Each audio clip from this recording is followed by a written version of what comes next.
Blessings, everyone. I just wanted to connect with all of you today to share an Easter insight and a church and health update. Well, first of all, the Easter insight. Easter is here. It is a sign of new life emerging, not only in the outside world, but within our souls as well. This is where new awarenesses are offered for your consideration and embodiment. So as you embrace the true essence of your Christ energy and dwelling, our lives become resurrected to new levels of oneness with all that there is. What an incredible time to awaken. With all that has been transpiring in the world around us, it has presented us the opportunity to evaluate our thoughts and our feelings that they invoke.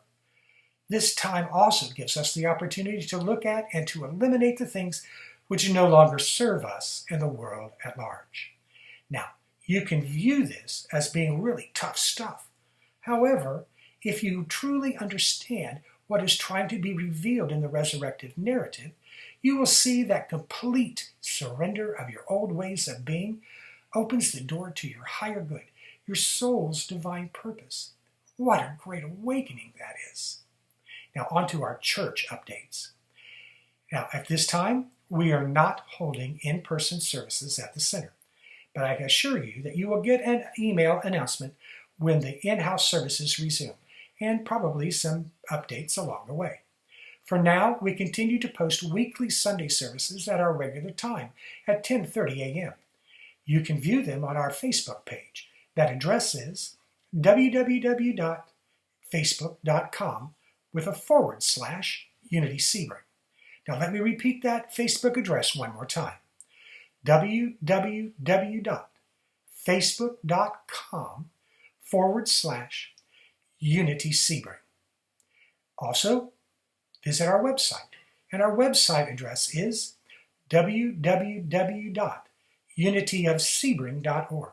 So let me repeat that address one more time. This is for our website, unityofsebring.org. These services will remain on the above sites for you to view until next Saturday. Presently, we continue to work from home and check daily for messages, mail, and other things which are sent to us. Our prayer team members, along with Silent Unity, await your prayer requests.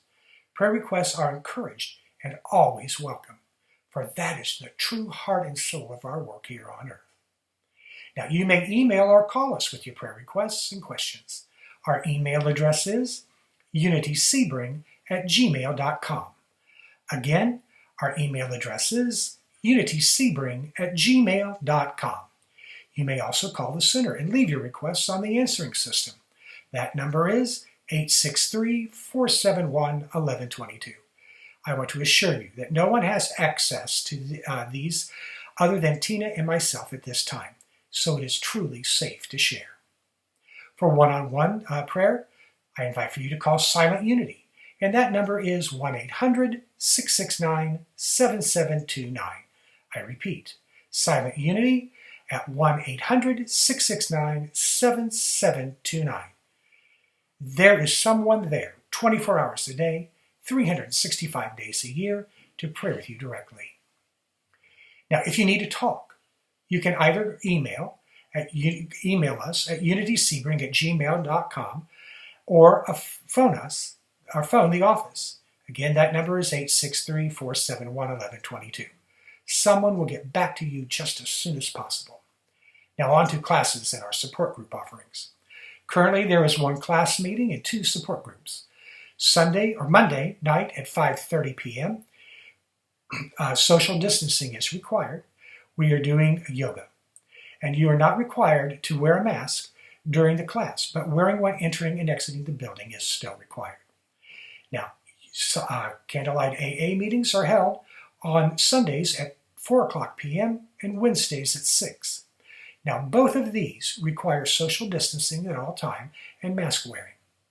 Note that there will not be any offering of refreshments at this time, but if you wish, you may bring something along with you, provided you will clean up after yourself.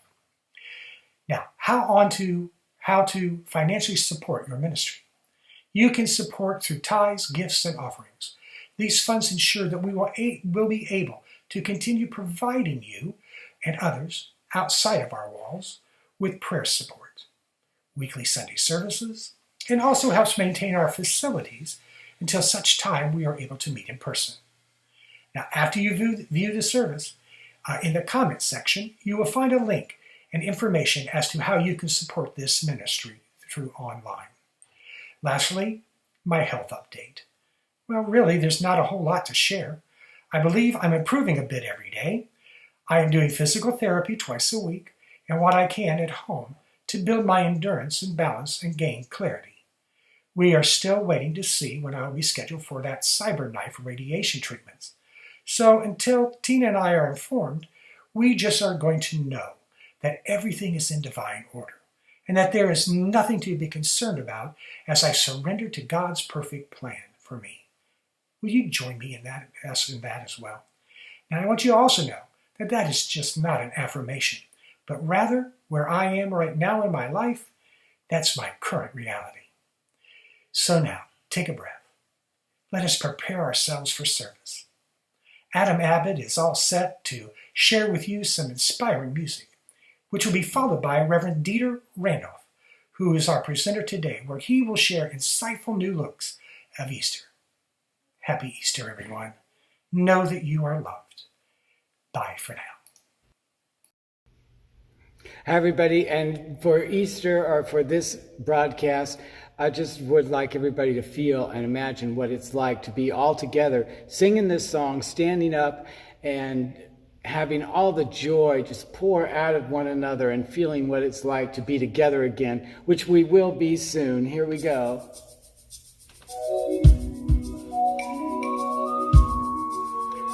My soul is welcome here. I'm in the right place at the right time. I am just where I'm supposed to be. I'm in the right place, yeah, at the right time. Yeah, I am just where I'm supposed to be. Oh, my soul is welcome here. Oh, my soul is welcome here. I am getting the message loud and clear. My soul is welcome here.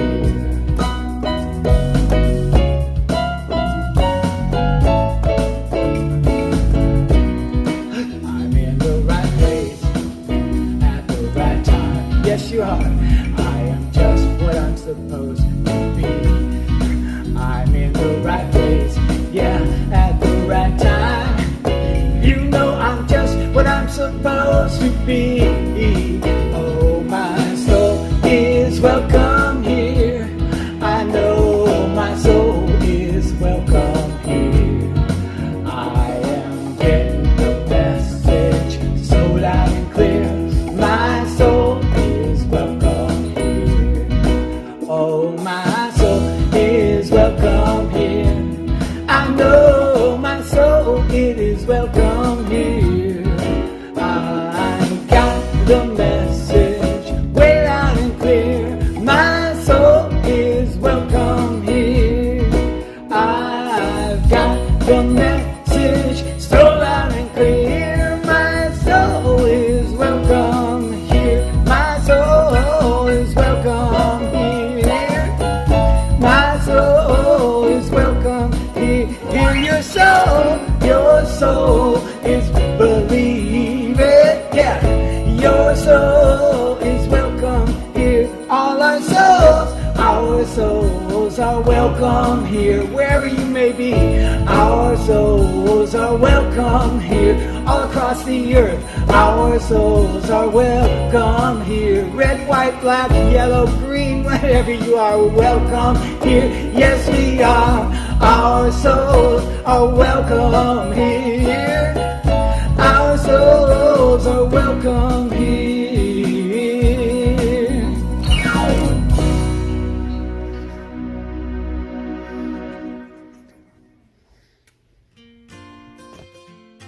Our scripture today comes from Mark 16, 6 through 7. And he said to them, "Do not be amazed. You are looking for Jesus the Nazarene who has been crucified. He is risen. He is not here. Behold, here is the place where they laid him. But go tell his disciples and Peter, he is going ahead of you to Galilee. There you will see him, just as he told you. I can't help it. I mean, I've read it a lot. Fairly comfortable with Bible stuff. Read it a lot.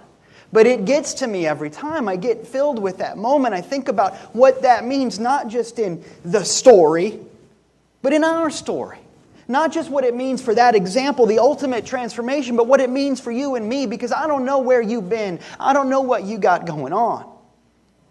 But man, oh man, there are a lot of people in this room, there are a lot of people watching on the internet all over the place who feel awful crucified by something, who are waiting for their Easter morning. Hey, we all know what that's like. More than once. More than once.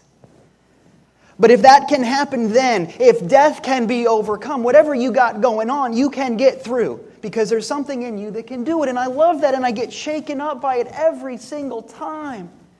Every time. But it's easy to get so shaken up that we miss some important stuff there. Because here's the thing. Easter is an educational opportunity. And if we don't take the moment and learn, life will feel like a continual series of crucifixions. There is an educational moment in there. And it's present in a lot of places. But one of the things that I really love is there's this line in there that we miss. The gang goes to, I make it sound like Scooby-Doo. The gang goes to the graveside to anoint the body because that's what should do. And he's not there. And there's a young boy. In the Gospel of Mark, it says a young boy. Some of the Gospels say it's an angel. It doesn't really matter for the purposes of the story. But what he says is really important. And it's so easy to get caught up in the big Cecil B. DeMille moment that we forget that there's this thing happening where this guy says, don't be amazed. And depending on how you read it, I kind of read it like, don't freak out, guys. It's cool. Promise you're not going to get mad. I know you're looking for him. He ain't here. It's okay. Don't be amazed. But it turns out those three words are the key to so much. You want a miracle? Don't be amazed when it works out. Life kind of happens. Even Jeff Goldblum says it finds a way. Life is one of those things. God makes it work. And if you want a better relationship with God, if you want a life that works, maybe don't be so surprised when God does what God said He was going to do the whole time. Maybe it's about making a little bit more room for miracles. Maybe life is okay. Now that's a big deal. Because there's a lot of people who use that word like some kind of cop-out. When something bad happens, something unexpected, when there's work to be done, when somebody feels let down, when the bottom drops out, there's a lot of people that go, that's life. You know, that's life. Is it? Is it really? Is that life when things don't work? Or is that a lie? As it turns out, you have a choice about that.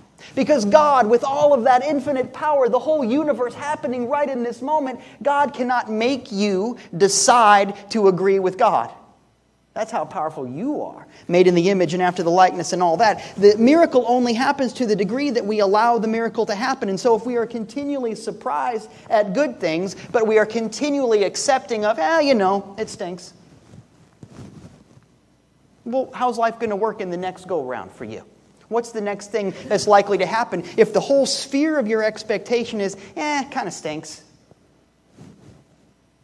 Is that really life? Or is that what some people have decided to make of life? What if we decide in this moment, in this day, for this Easter miracle that's our miracle too, to just not be surprised? I mean, look, I'm a dad. I try really hard to be a good dad. I'm still learning. My kids are 95 and 97 now.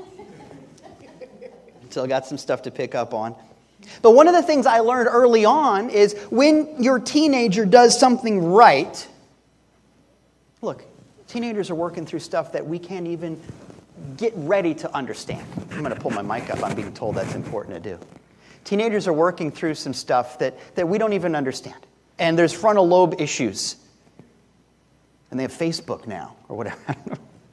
There's stuff. There's a lot of ways to do it in a way that you didn't expect. There's a lot of ways to do it quote-unquote wrong. But when your kid does it right, you're not supposed to be surprised. When your kid finally shows up on time at the dinner table, it is the worst kind of thing to go, oh, you decided to grace us with your presence. I'm so surprised that you didn't screw up. Sarcasm is poison.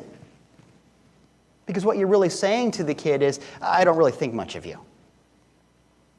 If you want to be a good parent, don't be sarcastic with your kid. And if you want to be a good child of God, stop being sarcastic with God. When something works out, don't go, finally you decided to grace us with your grace. Because how much room have you left for the miracle? There are some people that say, God is amazing all the time, and all the time God is amazing. And I say, wait a minute, that sounds really cool, but no. I'm not going to be amazed by God anymore, because you know what? God is wonderful, beautiful, inspirational, and your life is a miracle. Think about all of the things that had to happen to get you to where you are, all that you have been through. Your life is beautiful. Be inspired by it. Be moved to action. Be thrilled by it. Be on fire about it. But for the love of God, don't be amazed anymore. Let it go. Just say thank you. And watch what happens when you make a little bit of room for this idea that life isn't a big letdown if you know where to look. And you know how to say, all right, thanks. Okay, it's rubbing against my tie. This is what we do in a church where things are just kind of informal. He says, adjusting his tie. Is that better? It depends on where you look, and it depends on where your microphone is. I read, it's very true, it's a deep lesson. I read in National Geographic that along the Adriatic, in what's now Croatia, but it's been a lot of stuff, for hundreds, maybe thousands of years, for generations upon generations. That part of the world is a fishing culture. It's really important to have your boat together, and your whole livelihood of you and your family and your whole community depends on being able to catch fish and all of that. And if you were to go there now, just kind of imagine, if you were to go there, you would see that every once in a while they make a big deal and they build a new boat. And it takes a tremendous amount of resources and time and talent and applying knowledge that has been passed down from generation to generation of knowing what a boat has to have in it. And it costs so much in every sense of the word. And they build this boat that they need for their livelihood, for their very identity, right? They build this boat, and the first thing they do after they build this boat is they take it out into the water and they sink it. It's true. Now imagine yourself in that situation going, oh, this is beautiful. You guys need this boat. It's going to be really... Wait a minute. What are you doing? Imagine that situation. What's wrong with you? This is a tragedy. Why'd you do this? This doesn't even make sense. You need this. And you're filling it with rocks and sinking it in the water. And it gets weirder because 3 days later... Wait a minute. That's familiar. 3 days later, they get the boat out. They take the rocks out of it, they bring it back up to shore, they drain all of the water, and they have a big party because now the boat is ready for service. Now you're smart. You have a sense of what really went on there, right? Because as it turns out, while that boat has been underwater, it's been swelling up and making a more perfect bond than human hands can ever make. As it turns out, this is crazy, but boats require water. And it's perfect. And they have a party because now it's ready for action. Look, we talk about the idea of identifying with Jesus Christ. He said, the works I do, you shall do also. But maybe that's a lot. So if you can't identify with Jesus Christ, can you at least identify with a boat? Maybe you've been underwater for a while. But maybe that's what you need to get where you need to go. But maybe it's time to come back because the party is waiting for you when you come back to the shore. Maybe it's time to take a breath. Maybe. It depends on how you see it. I'm asking you to apply the lesson of National Geographic to your life, but isn't that always the way? You want a better life, apply the lesson of whatever's going on to your life. The message of Jesus Christ, the message of the Gospels, the message of the Bible, the message of the whole thing is radical engagement. Over and over again, the message is go and do a thing and pray a thing and think a thing and go be a part of it. If it is real, it moves you. Right? That's how you know, for example, when you're in love, because you move forward. That's how you know when art is pretty, because you want to be involved. It moves you, right? Truth is defined by motion. So be moved by something into action. But you know that. You feel it. It's in your heart. It's all over the Bible. It's all over the stuff that Jesus said, for example. And with that in mind, it's amazing to me that people can witness the teachings of Jesus and read all of that stuff where he says, go and do this stuff. Loose translation. I say to you, do stuff. Over and over again. And people go, oh, I get it. We're supposed, okay, got it. And then Easter happens, and people go, okay, cool, he's alive now. And so the message must be that I'm supposed to hold completely still because Jesus picked up the tab. Think about that for a minute. In what part of Scripture did Jesus say, lo, I tell you to don't even worry about it? Just chill. When does that happen? And some people go, no, I'm not going to hold still. I'm also going to feel real guilty about it. Is that cool? Where is that in Scripture? At no point does Jesus say it's good to not do anything, and at no point does he say it's cool as long as you feel super bad about not doing anything. Jesus said, go and do these things, and he sent out the disciples. They call it the Great Commission. He said, go and teach everybody. Go and sin no more. Go and do this thing. Go and spread the word all over the world. He didn't say, I want you guys to go out and tell everybody that they don't have to do anything. Because can you imagine yourself as a disciple when you go, maybe we just stay home. Maybe we just get like a website or something. Because if they're not supposed to do anything different, what's the point of all this? But that's not what he said. In the context of everything that went on, we know that the message is to go forward. There's some part of your life that's sick of being underwater, and you know it. That's where God can talk to you. Find a way to listen.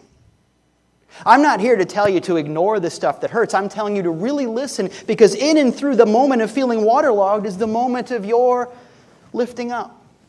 There's something going on there if you know where to look, if you take into context the big picture. It's not always easy. I've had some learn the big picture kind of moments in my own life. And getting ready for Easter, I went through all of the important parts of Scripture that I've read millions of times, it seems like.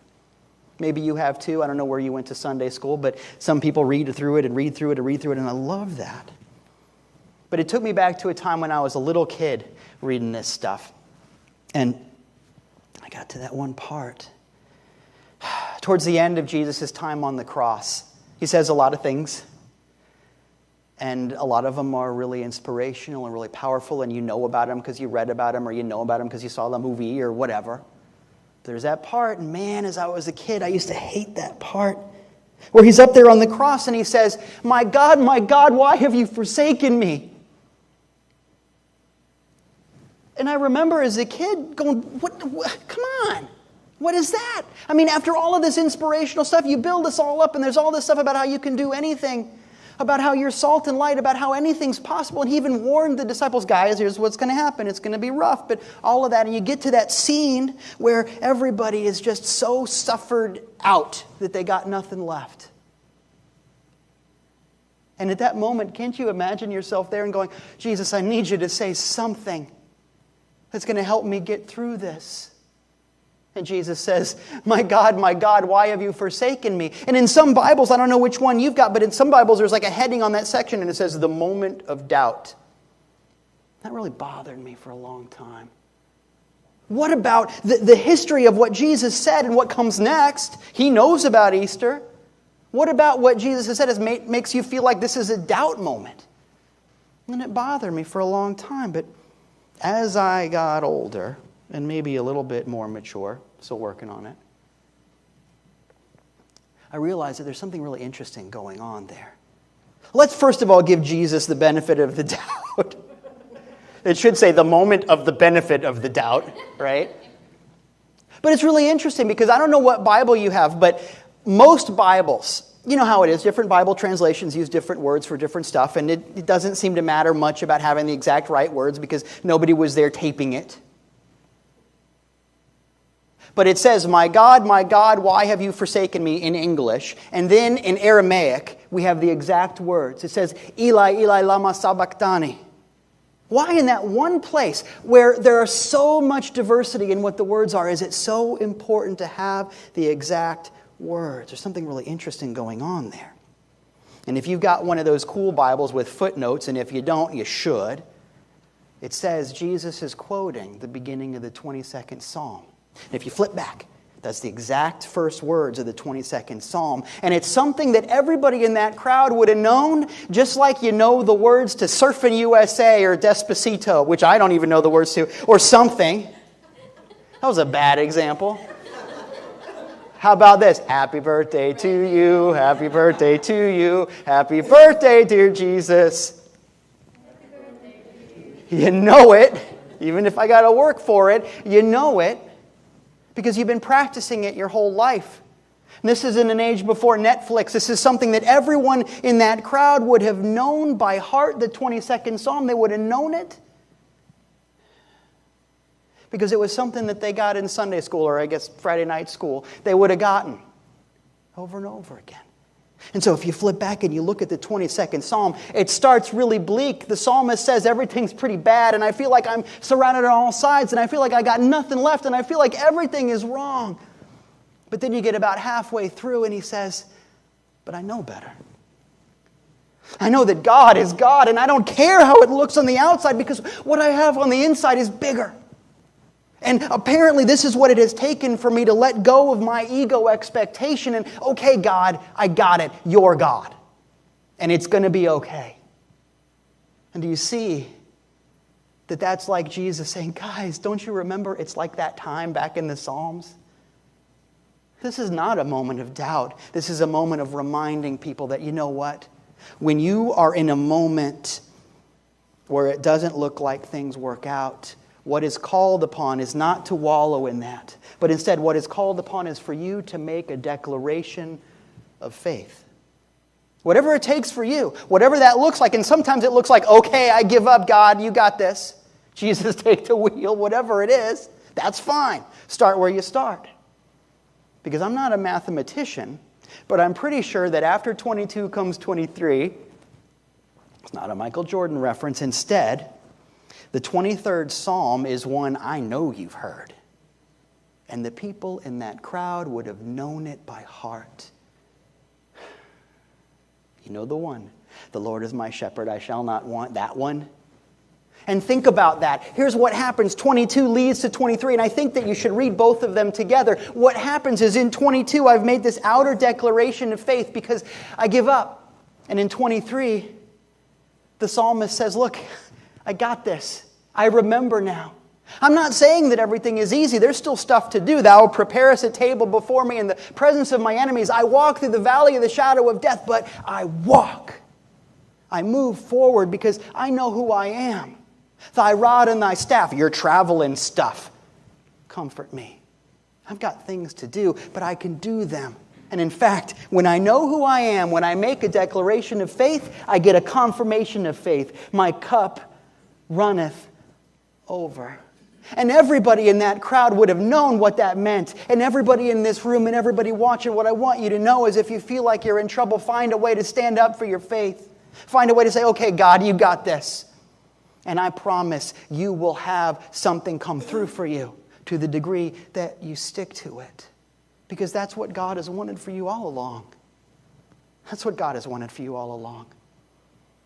That might be a different idea because I don't know where you went to church, but sometimes Easter is a time when people are supposed to feel real guilty about stuff. Look what you did. Wait till your father comes home. For some people, the whole Easter thing is like some weird Liam Neeson movie where there's like a kidnapping plot and there's ransom and there's blackmail. And for those people, the Lord's Prayer is like, Our Father who art in heaven, I have a very specific set of skills, or something like that. But it doesn't line up. I mean, first of all, if you've read the story of Abraham and Isaac, you know God's not real big into child sacrifice. He doesn't do that kind of thing. But the numbers don't even add up because it's like, okay, God made everybody and said good and very good, but also he doesn't like people very much. And so he's going to send his one kid who he really likes over there, and they're going to just really clobber him, but then God's going to really beat him up. And if God can really beat him up, then it's really going to be okay for all those other people. If we feel bad about it. Oh, okay, as long as we feel bad about it. It doesn't really add up for me. More than that, Jesus has said, look guys, it's going to be okay Easter morning. Jesus knows about Easter. God knows about Easter. So where's the sacrifice? It's not for Jesus, and it's not for God. It's for you and me. And as I said, this is an educational opportunity. And I said it before, but it bears repetition. This is the thing I want you to remember. Unless and until we learn from Easter morning, life is going to feel like a series of crucifixions. But you're allowed to do it differently. To those people, I would say, why do you need to believe that God doesn't like you? Where's that written? Because if you read your Bible, you have that good and very good part. You have that salt and light part. You have the, you are my child in whom I am well pleased. You have that our Father part. You have those things that I say every single week because it bears repetition. You are amazing. Except not so amazing, are you? I'm not surprised anymore. There's something beautiful about you, and it shows when you show up here. Find ways to show it somewhere else. That's how all of this works. When Jesus died, the Bible says that there was earthquakes and cataclysms and fires and the whole deal. You can imagine the Irwin Allen disaster movie kind of a sequence with the earthquakes and all of the stuff.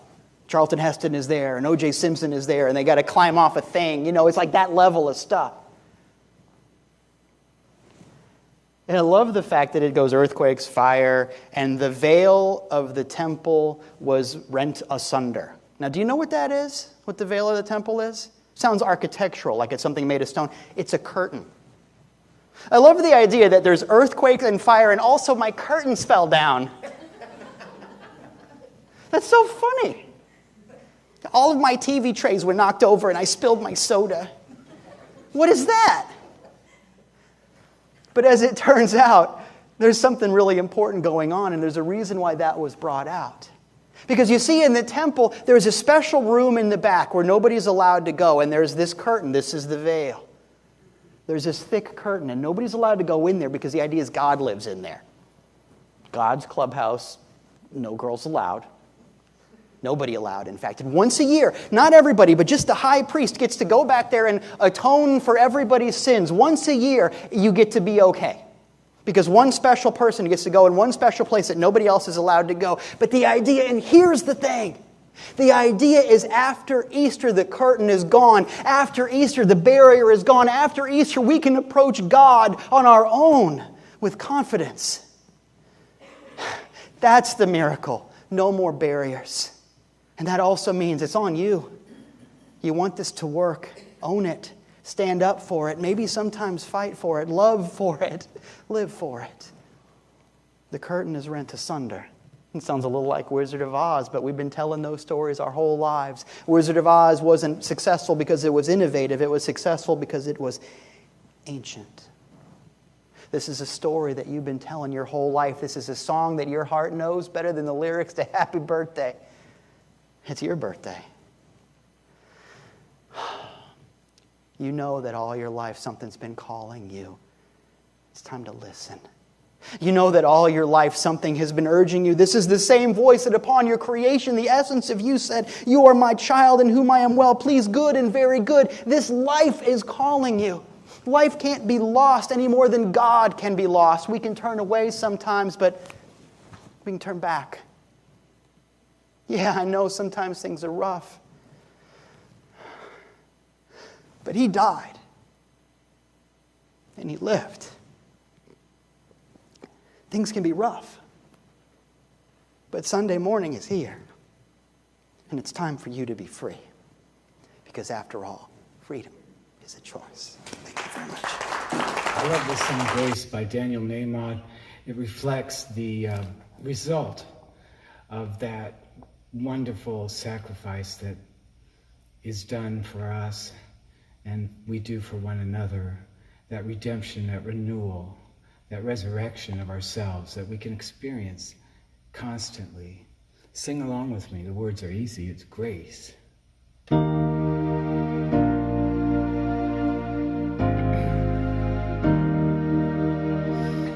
Grace, grace.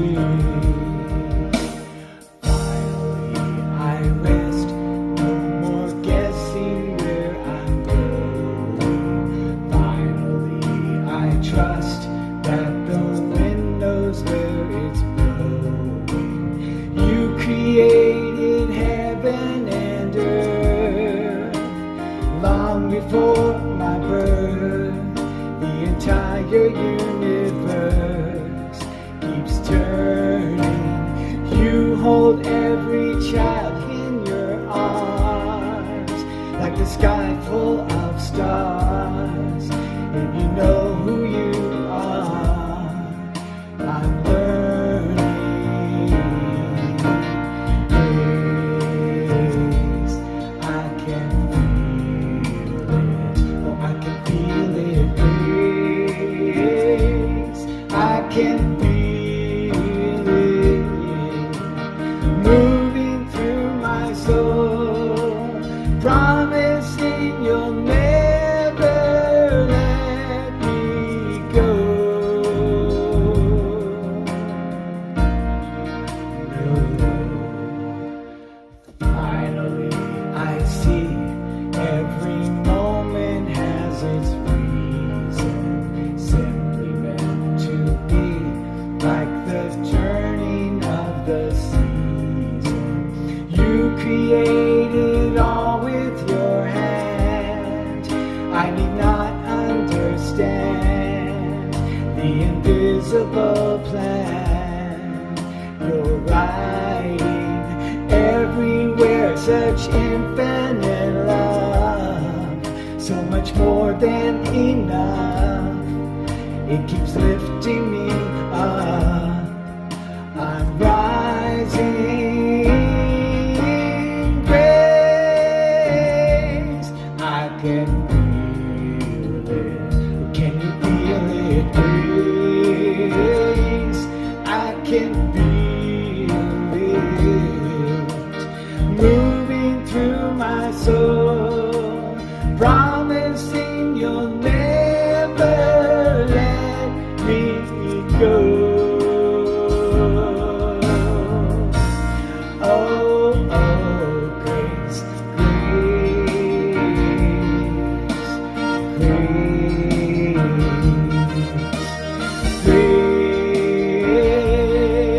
grace, grace. Can you feel that? Grace, grace, pouring down some grace,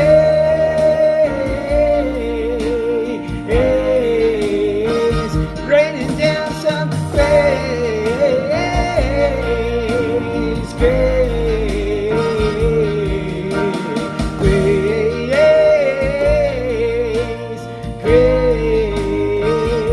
grace, grace. Thank you for that grace. I'm so grateful for that grace, grace.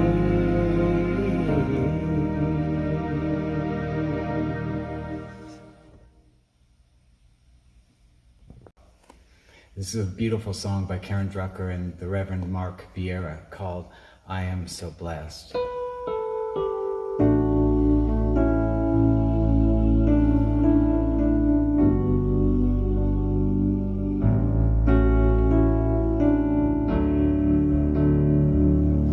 I am so blessed. I am so blessed. I am so grateful for all that I have. I am so blessed. I am so blessed. I am so grateful. I am so blessed. Sing it with me. I am so blessed. I am so blessed. I am so blessed. I am so blessed. I am so grateful for all that I have. I am so blessed.